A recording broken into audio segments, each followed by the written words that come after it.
So it's barbecue time. Trying out my new attachment for the Weber.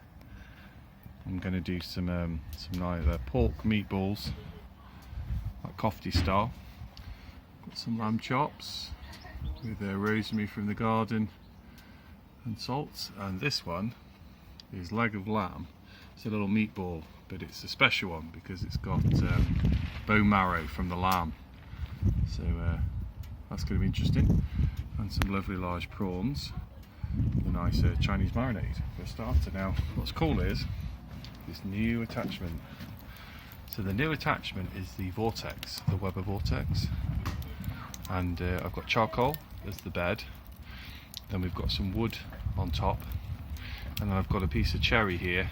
That cherry I'm going to use just to put on at the end to smoke it. So I'm just waiting for these flames to die down a little. And then you put all the food around the outside for it to cook. So we're going to see how it goes.